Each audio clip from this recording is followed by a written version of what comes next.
Now, the Pentagon says a U.S. warship has destroyed drones and missiles fired towards it and 3 other commercial ships in the Red Sea.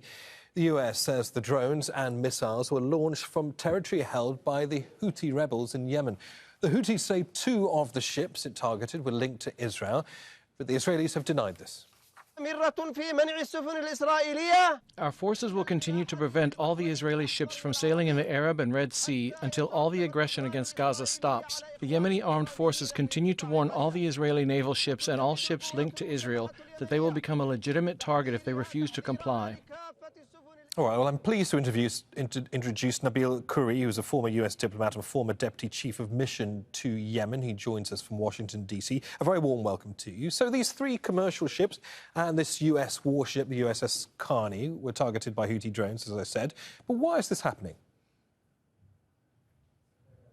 From the Houthi perspective, they are demonstrating solidarity with the Palestinians in Gaza.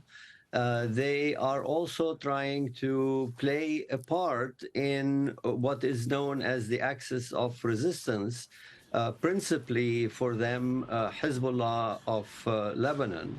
They, over the past few years, have been integrated closer and closer into that axis. And what Hezbollah is doing along the Lebanese border is engaging the Israelis and diverting some of the Israeli resources from the south in Gaza to the north in Lebanon. The Houthis are trying to do the same thing by distracting the Israelis and causing the Israelis to devote some deployments to the Red Sea. Right. At this point, though, the Houthi action remains limited. Right. Can you explain the strategic significance of this particular shipping lane? Why is it potentially a disruptive target? Well, even though so far it's only civilian cargo ships that have been targeted, this is a lifeline for Europe and much of the rest of the world. Bulk of oil shipments from the Gulf go through the Suez Canal, Mediterranean, then on to Europe, and not just oil, natural gas, other freight goes through that.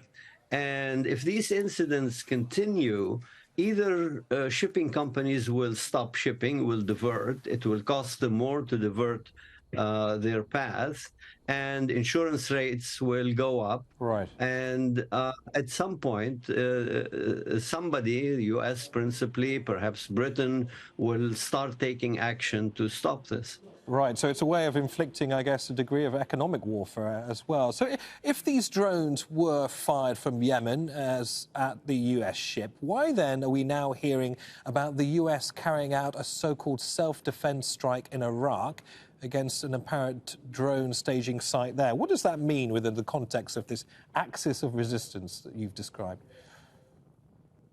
Well, so far the U.S. has not, despite its full support for Israel and politically and in terms of intelligence and material, it has not joined the fight in a direct way. The American forces have only responded to direct attacks on them, sometimes in Syria, sometimes in Iraq, and occasionally now, as we see, at sea. But they have not really taken the full offensive against the anti-U.S. forces in Iraq.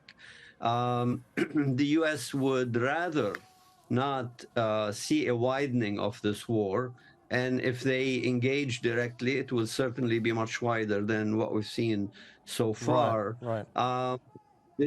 There does appear to be some kind of a conflict of opinion between the Biden administration and the Netanyahu administration in Israel.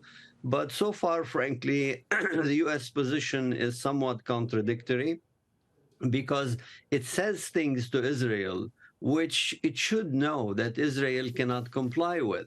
There is no way that Israel can proceed as it was going on in the northern part of Gaza, in the south, without hurting civilians. It's just not possible. So this administration, I know, is receiving information, analysis, and advice from various agencies of the U.S. government that this is not possible, that this is not going to end well. But President Biden personally is insistent. Okay. Nabeel Khoury, great to hear your thoughts on that. Many thanks.